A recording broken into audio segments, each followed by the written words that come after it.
Niken, dengarkan, aku Dewa Brahma meminta agar kau menjaga dengan baik benih anak lelaki yang kutitipkan dalam keluarga. Dia calon orang besar di tanah Jawa.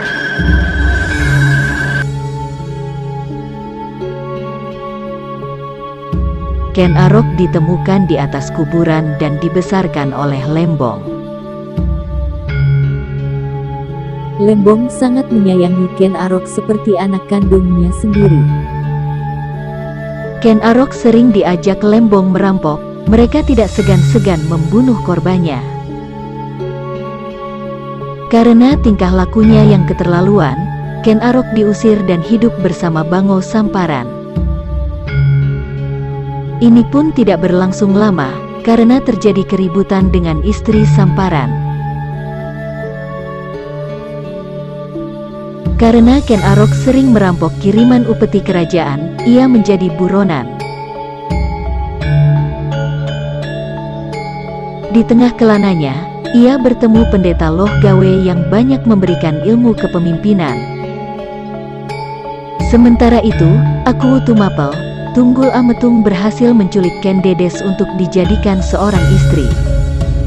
Atas jasa-jasa Loh Gawe, Ken Arok dapat diterima menjadi prajurit di Tumapel.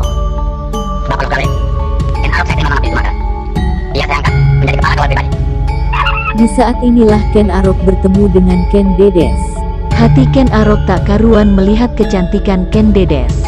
Ia langsung jatuh cinta, niat buruk untuk membunuh Tunggul Ametung pun muncul di benaknya. Karena Loh Gawe tidak setuju dengan niatnya untuk merebut Ken Dedes dan menjadikannya istri, Ken Arok meminta restu ayah angkatnya, Bango Samparan. Bango Samparan menyarankan untuk memesan keris kepada Empu Gandring, karena hanya keris buatan Empu Gandring lah yang dapat membunuh Tunggul Ametung. Dalam pembuatan keris pusaka tersebut, Empu Gandring membutuhkan waktu selama setahun untuk menghilangkan hawa jahat pada keris. Kecewa atas pesanan keris yang tidak kunjung selesai, Ken Arok marah dan membunuh Empu Gandring dengan keris yang dipesannya. Pertarungan pun tak terhindarkan. Sebelum meninggal, Empu Gandring sempat mengutuk Ken Arok, bahwa ia juga akan mati oleh keris itu berserta 7 keturunannya.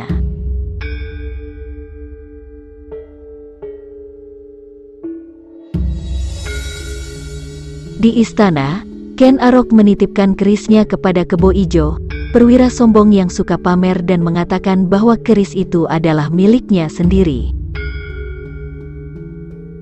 Mengetahui hal ini, Ken Arok memanfaatkan keadaan ini dengan mencuri kerisnya kembali dari Kebo Ijo, lalu membunuh Tunggul Ametung di saat tidur.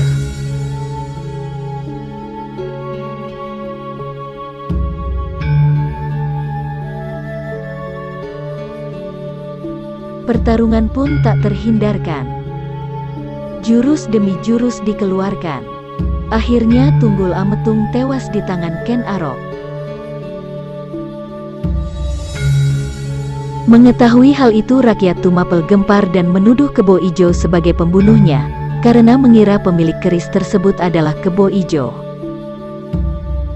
Niat Ken Arok mengawini Ken Dedes tercapai sudah, bahkan menggantikan kedudukan Tunggul Ametung dan mengembangkan kerajaan, dan Ken Arok tetap tidak terhindar dari kutukan Empu Gandring.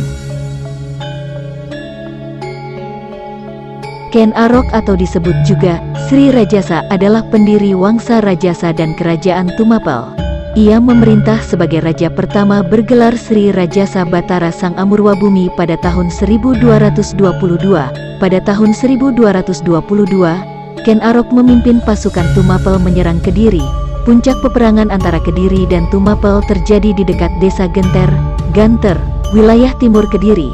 Pada pertempuran ini, pihak Kediri kalah dan Kertajaya diberitakan melarikan diri naik ke alam dewa, yang mungkin merupakan bahasa kiasan untuk mati. Kemenangan yang menentukan tersebut menyebabkan runtuhnya kerajaan Kediri pimpinan Kertajaya dan mengukuhkan kekuasaan Ken Arok di Jawa Timur, serta dimulainya kerajaan Tumapel dan pendirian pemerintahan dinasti Rajasa.